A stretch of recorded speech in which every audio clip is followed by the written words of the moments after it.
오늘은 성전을 바라보는 삶, 성전을 바라보는 삶이란 제목으로 우리 하나님 말씀 함께 나누도록 하겠습니다. 우리가 지난주에 5편 1, 2절을 다루면서 나의 왕이 누구인가, 하나님인가 나인가 이 왕을 결정해야 한다 하는 것을 우리가 살펴봤습니다. 오늘 우리가 3절부터 다루도록 할 텐데 이 3절의 처음 4개의 문장은 처음 문장은 4개의 히브리어 단어로 이어지게 되어 있습니다. 그래서 4개의 단어가 뭔가 여호와, 아침, 듣다, 소리 이렇게 4개의 단어로 이루어져 있습니다. 그래서 여호와여 아침에 주께서 나의 소리를 들으시리니 이렇게 되어 있는데 히브리어로 보면 그냥 아침의 소리를 들으시는 여호와 이런 뜻입니다. 왜 하나님의 아침의 소리를 들으시는가? 그때가 우리가 하나님과 교제하기에 가장 좋은 시간이기 때문에 그렇습니다. 그때 우리의 영혼이 잠에서 깨어나서 깨끗한 상태이기 때문에 하나님의 음성이 가장 잘 들리는 시간이 언제인가? 바로 아침 시간입니다. 그래서 첫 시간을 하나님과 같이 할 때 가장 깨끗할 때이기 때문에 순결한 주님의 음성이 들려온다 하는 것입니다. 그래서 아침 1시간이 저녁 2시간과 같다 하는 말이 있는데 그만큼 아침 시간은 귀중한 시간이라 하는 것입니다. 오늘 우리가 찬송한 것처럼 아침 이슬이 아직 맺혀 있는 그때 하나님의 은혜가 우리 영혼에 이슬이 맺히듯이 맺혀 있어야 한다 하는 것입니다. 아침에 하나님의 그 은혜가 맺혀 있지 않으면 그 사람은 하루 종일 메마를 것이기 때문에 그렇습니다. 이 찬송 가사를 쓴 사람도 귀에 은은히 소리 들리니 주님의 음성이 분명하다 이렇게 했는데 이 가사를 쓴 사람 분명히 새벽에 은은히 들려오는 하나님의 음성을 경험한 사람입니다. 그렇지 않으면 절대 이런 찬송 가사를 쓸 수가 없습니다. 해가 떠오르기 전에 세상이 기지개를 켜기 전에 이 하나님과 친밀한 교제 가운데 머무는 사람들은 복된 사람들입니다. 그래서 우리 주님도 공생의 기간 내내 새벽 일찍 미명에 홀로 하나님과 교제하셨습니다. 주님이 그렇게 하셨다면 하물며 우리는 얼마나 더 새벽에 일어나 하나님과 교제해야 하겠는가? 왜 새벽에 일어나서 꼭 교제를 하는 것이 중요한가? 그날의 열매는 그날의 첫 시간에 무엇을 하는가로 이미 지어지기 때문에 그렇습니다. 아침에 지각할까봐 허겁지겁 뛰어다니는 사람은 하루 종일 정신없이 살아야 됩니다. 그러나 새벽 미명에 일어나서 고요히 하나님의 음성을 듣는 사람은 하루의 삶이 하나님과 동행하는 삶이 되는 것이고 말씀에 붙들린 하루의 삶이 되는 것이기 때문에 아침 시간이 중요한 것입니다. 이 3절에 보시면 내가 주께 기도하고 바라리이다 그랬는데 여기 바란다는 말은 주시한다는 뜻입니다. 이 구약 성경에 보시면 많은 예언자들이 여호와를 바라보면서 있었습니다. 하박국 선지자는 내가 무엇이라고 말씀하실지 기다리고 바라본다 이렇게 고백했고 미가 선지자는 나는 여호와를 우러러보며 나를 구원하시는 하나님을 바라보나이다 이렇게 기록을 했습니다. 왜 바라보는가? 하나님의 도움을 기다리는 것입니다. 그리고 하나님의 말씀을 기다리는 겁니다. 우리가 도움을 구하기 위해서 바라보는 대상이 누구인가가 세상을 이해하고 세상을 바라보는 그 사람의 관점입니다. 시편 기자가 주께 기도하고 바란다고 했을 때는 하나님을 바라본다는 뜻뿐만이 아니라 하나님을 통해서 세상도 바라보고 또 하나님의 가치관으로 되어지는 모든 일들을 해석하고 바라본다 하는 뜻이기도 한 것입니다. 사람이 하나님을 바라보지 않고 다른 것을 바라볼 때 그 사람은 이 세계의 진정한 실체를 바라볼 수 없게 됩니다. 여러분 하나님을 바라보시면 실제가 뭔가, 본질이 뭔가, 영원이 뭔가 하는 것을 우리가 깨달을 수 있는 것입니다. 이스라엘이 바벨론에 망할 때 그들이 도움을 구하며 끝까지 바라봤던 것은 하나님이 아니라 애굽이었습니다. 애굽의 도움을 바라보면서 그 이집트의 강한 군사력으로 이스라엘을 구해주기를 간절히 바라고 열망했으나 그렇게 애굽을 의지하고 도움을 바라보다가 바벨론에 의해서 나라가 완전히 짓밟히게 되고 성전까지 완전히 짓밟히게 된 것입니다. 왜 사람이 하나님을 바라보지 않고 다른 도움을 바라보는가? 바라볼 것이 너무나 많기 때문에 그런 것입니다. 눈에 보이는 것이 진짜라고 믿기 때문에 그런 것이고 사람은 지푸라기 하나라도 내가 잡을 게 있으면 그것을 끝까지 잡고 늘어지면서 하나님의 도우심을 바라지 않는 존재들이기 때문에 그런 것입니다.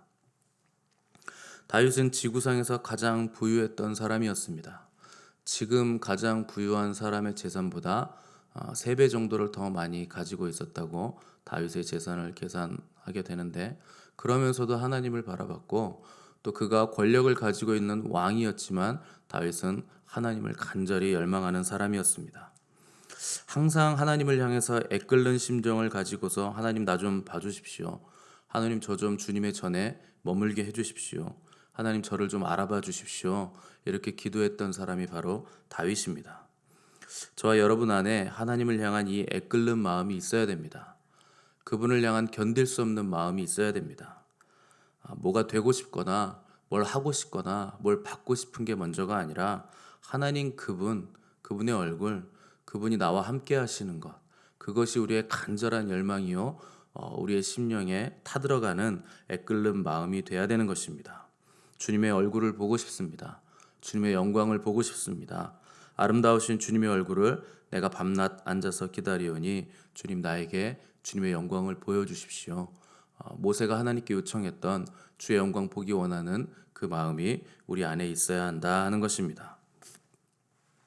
내가 하나님을 얼마나 간절히 원하고 바라고 있는가 하는 것은 그 사람이 하나님 앞에 앉아 있는 그 시간과 또 기도의 내용들을 보면 알 수 있습니다. 기도 시작했는데 5분도 안 돼서 졸리고 좀이 쑤시고 못 앉아 있으면 딱 그만큼 하나님 갈망하고 있는 겁니다. 기도의 질이 문제이지 양이 뭐가 중요한가요? 하시는 분이 계실지 모르겠지만 양이 받쳐줘야 질도 보장이 되는 겁니다. 양이 받쳐주지 않는데 질이 나온다, 그런 것은 별로 없습니다. 어떤 분들은 주일에 교회 오는데 일주일 내내 기도 얼마나 하고 오셨나 물어보면 일주일 내내 식사 기도만 하고 오신 분도 있습니다. 기도를 하지 않는다는 뜻입니다. 그것이 그의 믿음의 분량입니다. 왜냐하면 간절한 만큼 기도할 수밖에 없기 때문에 그런 것입니다. 또 어떤 기도 제목을 가지고 있느냐 하는 것으로 하나님을 향한 그 사람의 열망을 또 알 수 있습니다. 내가 욕망하는 것이 바로 나이기 때문에 그렇습니다. 여러분들이 오늘 기도하실 때 하나님께 가장 먼저 기도하는 것, 그리고 가장 간절히 기도하는 그 내용이 바로 여러분입니다. 내가 욕망하는 그것이 바로 나란 존재의 근원입니다. 우리가 시편을 보면서 배워야 할 것은 뭔가? 바로 기도의 내용들입니다. 우리가 하나님 앞에 어떤 기도의 내용을 가지고 있어야 되는가, 어떤 내용으로 기도해야 하는 것을 우리가 잘 배울 수가 있습니다.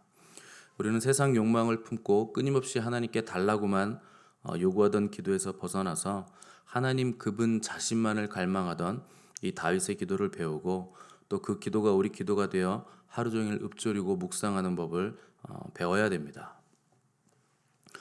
오늘 시편에 보시면 다윗은 아침에 기도했다고 했는데 지난 시편들에서는 또 저녁에도 기도했다고 우리가 살펴봤습니다. 아침과 저녁에 왜 다윗은 계속 기도를 하고 있는 것인가? 그의 삶의 시작과 끝에 하나님이 있었다 하는 뜻입니다.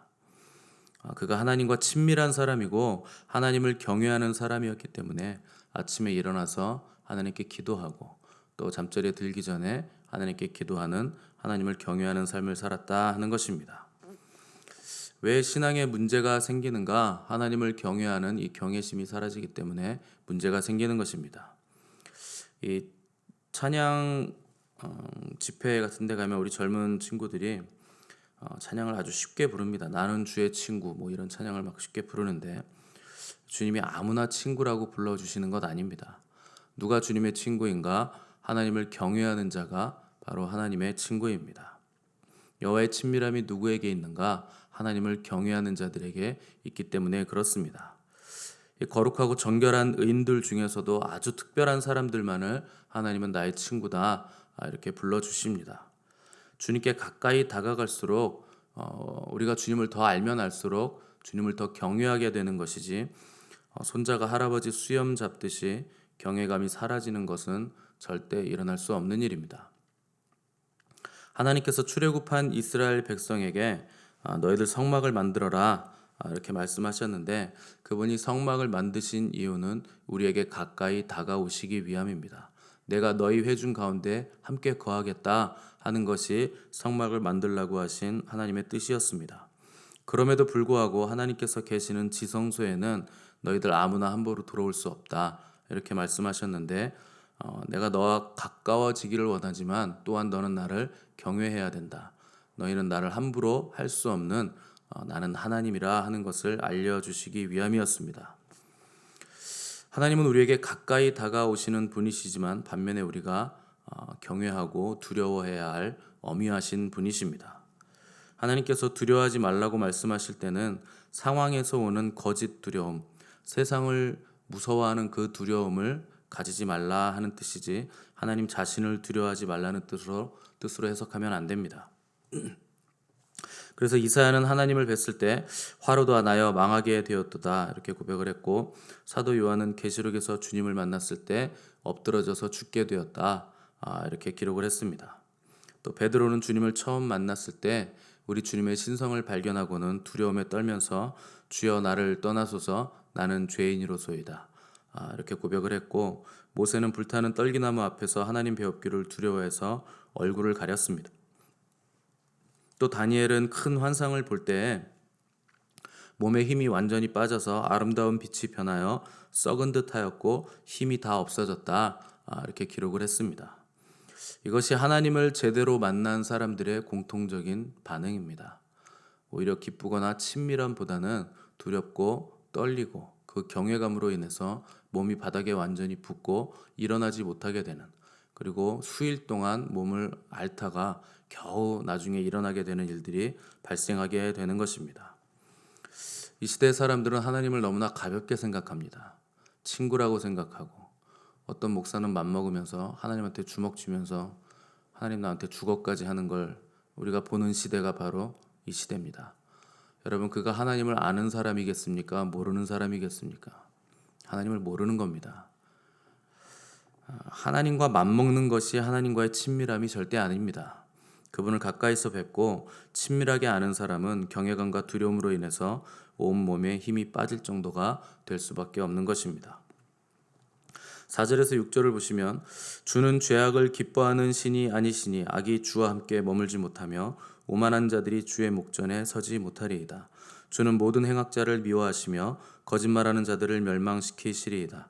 여호와께서는 피 흘리기를 즐기는 자와 속이는 자를 싫어하시나이다.